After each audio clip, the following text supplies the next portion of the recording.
señoras pocas, señores muchos. Creo que eso debe cambiar también en nuestro continente. El espacio geográfico que convoca por definición esta conferencia, Iberoamérica, en mi opinión es un asunto de forma, debería complementarse a nivel de países observadores, invitados, por las otras comunidades, naciones que hablan estos idiomas en África.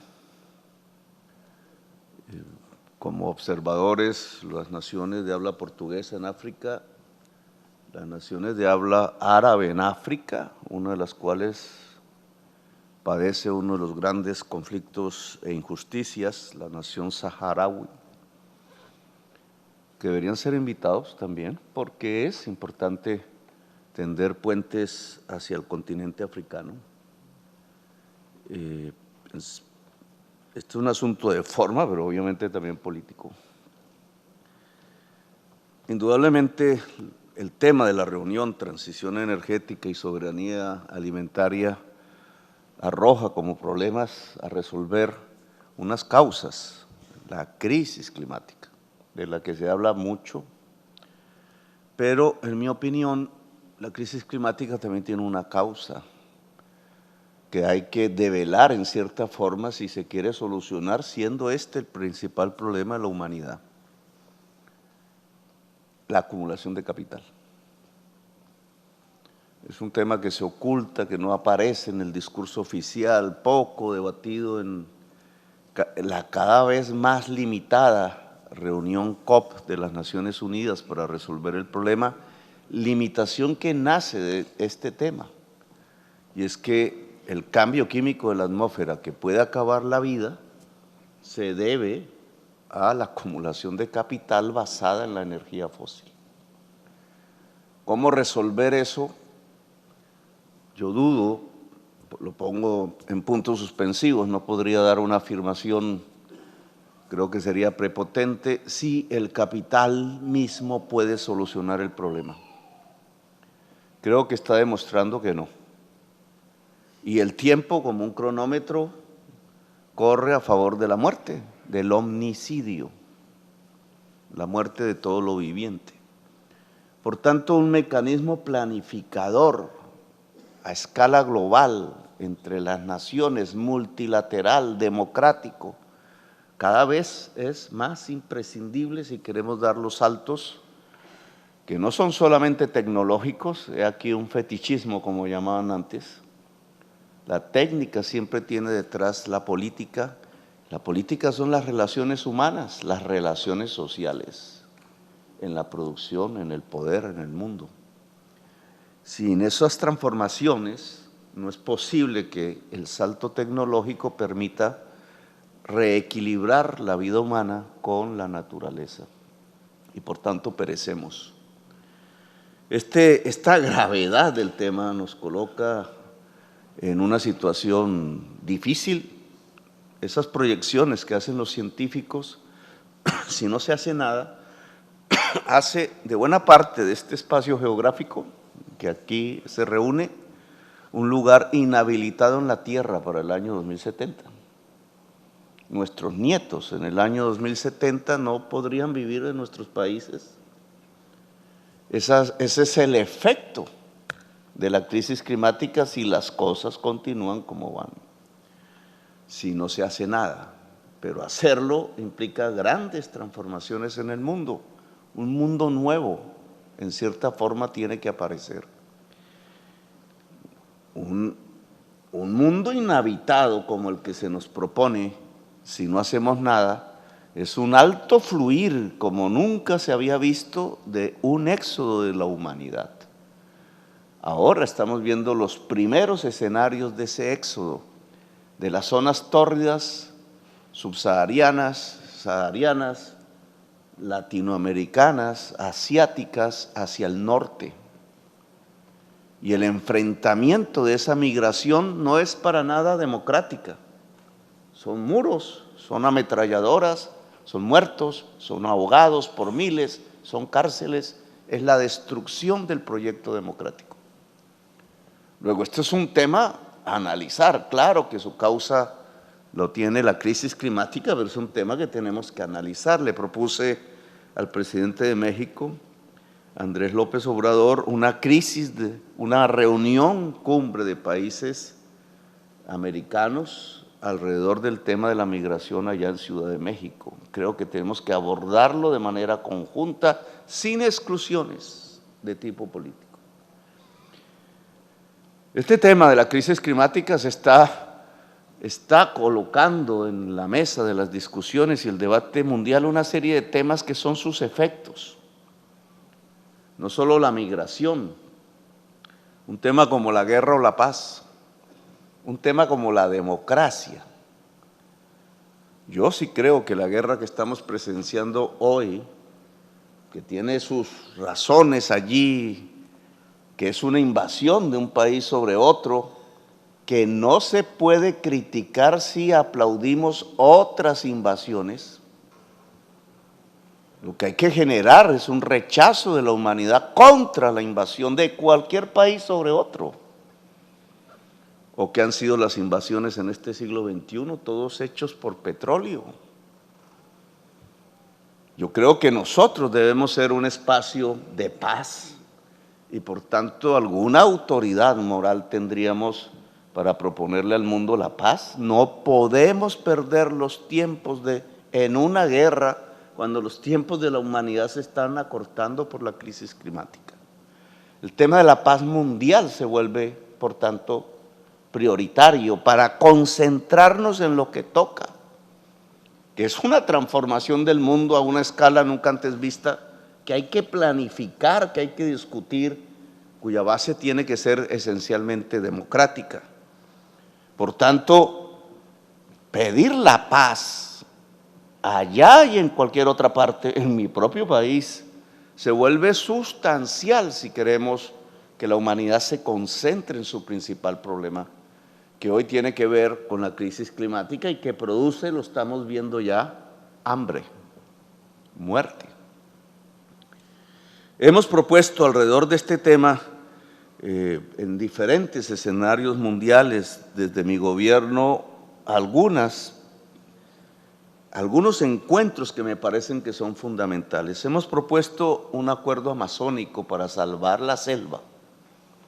No solo la selva Amazonas, pero es la más grande, que está en nuestros territorios. Si ese pulmón desaparece, no hay absorción fundamental de CO2. Brasil tiene el 60%, nosotros todos los países amazónicos otro 40%.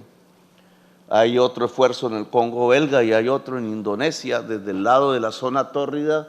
Si estas selvas desaparecen, el equilibrio climático se rompe completamente y de manera irreversible. Hemos propuesto, dado que América Latina en general es potencialmente rica en generación de energías limpias, por su sol, por sus vientos, por su agua enorme, le hemos propuesto a los que emiten CO2 en el norte, porque la emisión de CO2 causa de la crisis climática es desigual, pues si es del capital, ¿cómo no va a ser desigual? Es un reflejo de la desigualdad social y económica del mundo. Entonces, quienes más emiten, en el caso americano, Estados Unidos y Canadá, pues demandan hoy más, si se quiere salvar la humanidad, de energía limpia. Hay un proceso en sus países que es el subsidio, como hacen con los alimentos, que podría volver a destruir una inmensa posibilidad latinoamericana. El subsidio allá equivale a que no podemos exportar esa energía cuando podríamos. Y entonces, hablar de un tratado de interconexión eléctrica que tiene unas normas técnicas que hay que acompasar, pero que debe tener una voluntad política, desde Alaska hasta Patagonia se nos vuelve importantísimo, porque es a través de esos cables hoy, de acuerdo a la tecnología actual, esos cables eléctricos donde se puede llevar energía limpia, en donde hay gran poder para construirla en nuestros países, incluso lo tiene España y lo tiene Portugal también, comparativamente con Europa, hacia donde más absorben CO2, hacia donde más emiten CO2, Estados Unidos y Canadá. Ese tratado está por construirse, la red casi está construida, pero no nos hemos dado cuenta de la potencialidad que eso puede significar desde el punto de vista económico y geopolítico para América Latina. Hemos propuesto, pues, colateralmente, que entonces se necesitan fuertes inversiones nacionales, extranjeras, públicas, privadas, alrededor de las energías limpias en América del Sur y América Latina en general. La solar, la eólica, que solo se pueden transportar por cable eléctrico, pero que a través del hidrógeno verde se pueden meter en un barco. Nuestra idea en términos concretos, que intentamos avanzar en estos frentes en Colombia, porque el discurso, y comparto con algunos colegas aquí la visión de que la integración es más retórica que otra cosa. La integración europea es concreta, la integración de América del Norte es concreta, concretísima. La integración latinoamericana es discursiva. Entonces nosotros hablamos mucho, eso viene de nuestra raíz común latina, pero en la práctica pues poco hacemos por la integración verdadera. Entonces, estos temas podrían darnos los filones, así como alguna vez Europa se encontró después de la guerra alrededor del carbón, la economía fósil, pero les permitió la base de su verdadera integración. Nosotros tenemos que integrarnos alrededor de las energías limpias, es lo que yo propongo, que es nuestro aporte a la vida de la humanidad. Hay una serie de temas que me parece que debemos concretar, digamos, como naciones, saliendo de la retórica. El pacto democrático en este continente. Todos sabemos simbólicamente el golpe de Estado contra Salvador Allende nos mandó a unos 30 años de dictaduras y guerras revolucionarias. Yo cogí las armas en ese periodo, aquí varios, supongo. 30 años después de ese hecho, renació una especie de democracia latinoamericana, le llaman algunos primavera, imitando sucesos en otros lugares del mundo. Esa primavera democrática tiene una base institucional fuera de las naciones que, en mi opinión, deberíamos fortalecer y modificar. Es el esfuerzo del liberalismo latinoamericano en los años 60 por concretar un pacto democrático en todo el continente. Se llama la Convención Americana. La mayoría de los países que estamos aquí la aprobamos o la aprobaron en su momento, el tratado, la convención, se volvió ley, en nuestro caso constitución. Es un sistema de justicia multilateral con poder vinculante que a muchas naciones no les gusta por la tensión que hay entre el multilateralismo, que recoge una parte de soberanía, y la soberanía nacional en su concepto clásico. Pero el sistema interamericano fue como una flor que apareció producto del liberalismo, por tanto, derechos individuales, la democracia clásica liberal con su separación de poderes, y una vez se aprobó, tumbaron a Allende, lo mataron. Y allí, entre sangre, desapareció el instrumento desde el punto de vista fáctico, pero no jurídico, sobrevivió como los pueblos sobreviven las dictaduras. Y al cabo de este tiempo nosotros deberíamos fortalecerlo. Y yo soy presidente gracias a esa Convención Americana. porque a mí me querían quitar mis derechos políticos por 18 años, que significaba casi de por vida, un fascista que hizo parte de la OEA, de parte del gobierno anterior. Ese instrumento dice en su artículo 23, a nadie se le pueden quitar sus derechos políticos sino por sentencia de juez penal, es decir, porque cometió un delito. De juez. Bueno, aquí tenemos un presidente que debería estar aquí, está preso por detención preventiva. Lo sacaron, un golpe. Pero, ¿cómo se puede defender el que Venezuela reingrese al sistema interamericano de derechos humanos si se aplauden otros golpes? ¿Qué? Porque es que allá el signo es de izquierda y entonces, y en cambio el golpe aquí fue contra alguien de izquierda. ¿Así se trabaja la democracia? ¿O deberíamos rehacer el pacto democrático que está vigente para que cualquiera sea protegido independientemente de sus posiciones políticas e ideológicas? El pacto democrático ese que se llama Convención Americana se quedó corto porque en su época se hablaba de la democracia clásica liberal. Hoy sabemos, y tiene que ver con este tema, que hay que agregarle, en vez de debilitarlo y acabarlo, hay que agregarle capítulos que tienen que ver con los derechos de la mujer, por ejemplo, con los derechos de la naturaleza, si queremos hablar de crisis climática, con los derechos sociales y colectivos. Esa Convención Americana sería un gran escenario si la voluntad política aquí existiera para plantearle al mundo una carta aún más rica en términos de un proyecto democrático que hoy está en cuestión.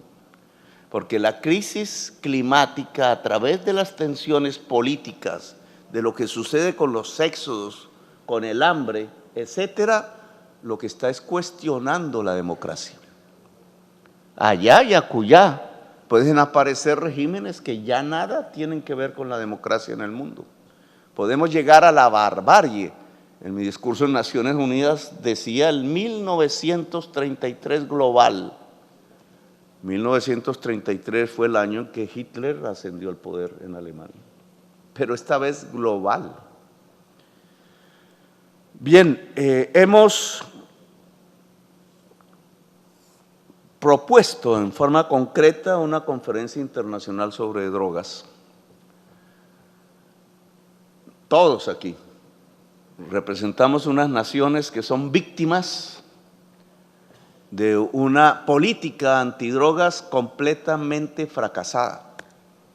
En Estados Unidos se pasó de 3,000 muertos por sobredosis de cocaína, más producto de la combinación ilegal de otras materias, a 100,000 muertos al año por fentanilo.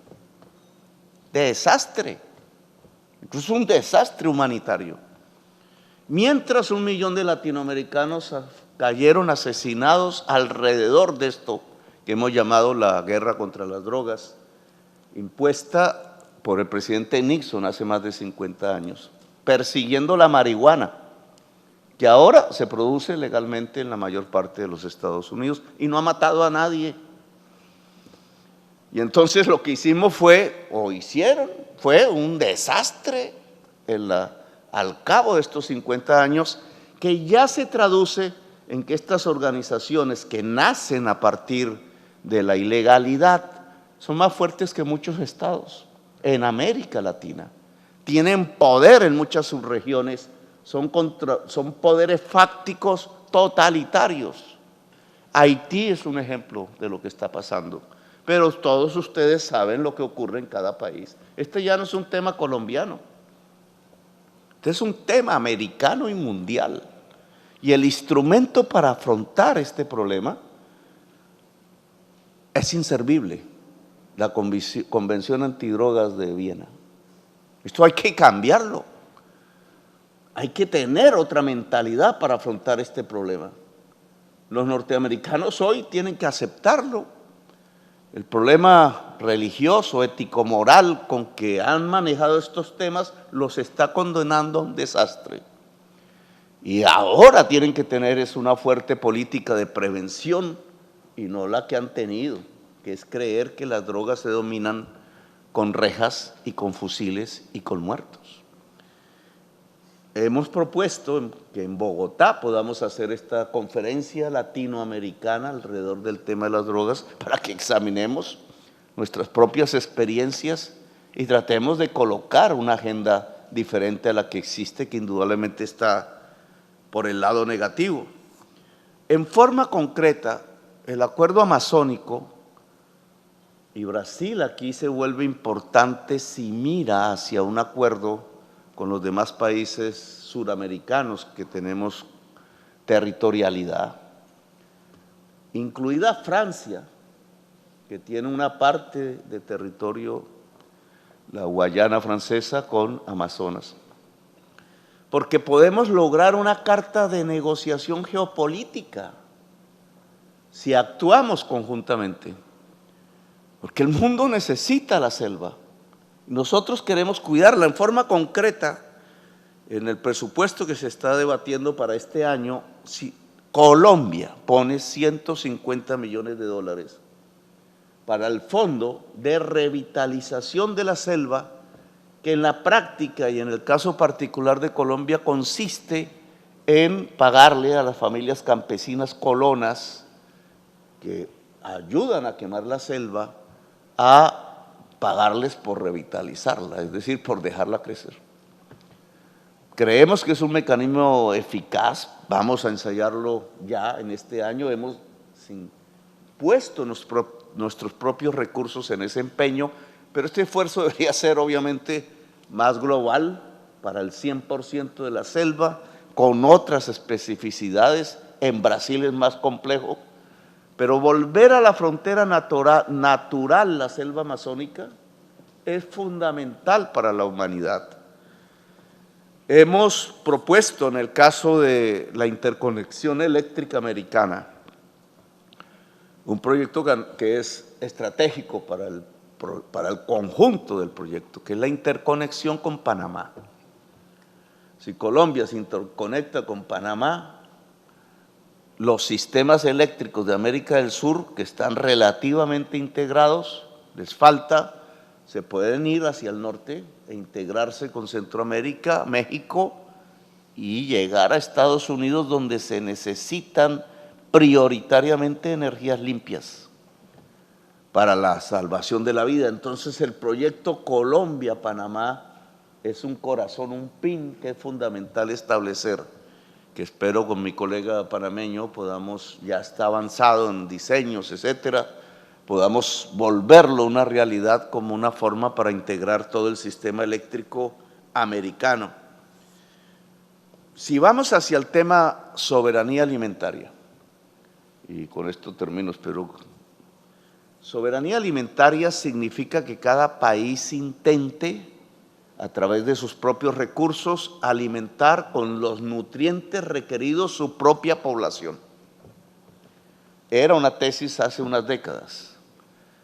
Ahora se cambió eso con la seguridad alimentaria, un concepto más neoliberal, que consistía en que el mercado mundial podía asumir libremente, a través del libre transcurrir de las mercancías alimenticias, la alimentación del mundo.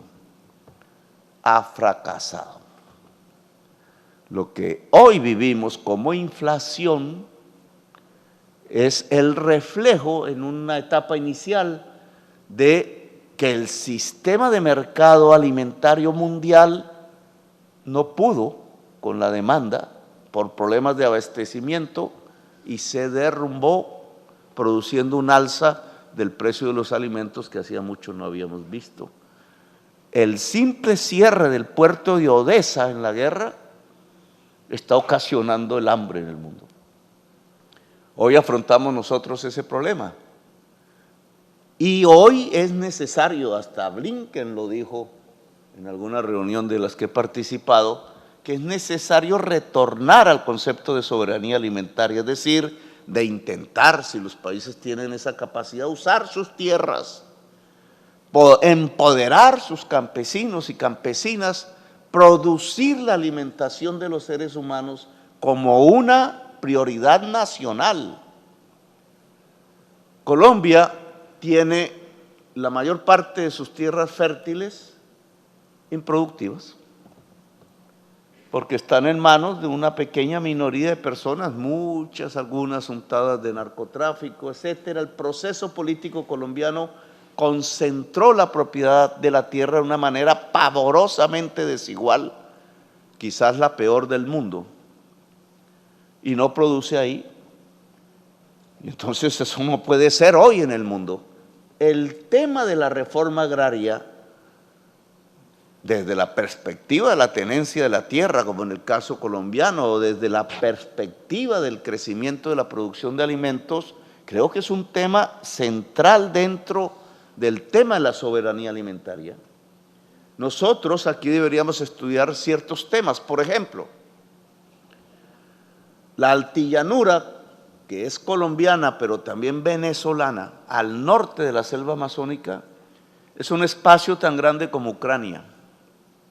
Millones, decenas de millones de hectáreas, con una inversión que no es muy alta. Esas 40 millones de hectáreas colombo-venezolanas podrían ser tierra fértil. Y quitándole la presión a la selva amazónica precisamente, podrían ser uno de los graneros del mundo, situada en el centro entre el océano Atlántico y el océano Pacífico.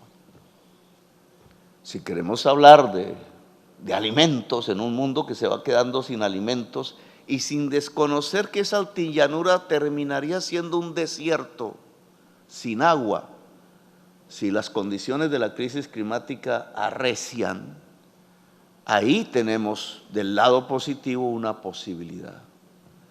Unas inversiones que mi país no tiene, y yo creo que Venezuela menos, y menos cuando bloquean a Venezuela, pues no tenemos las condiciones para que esa tierra pudiera darle alimentación al mundo.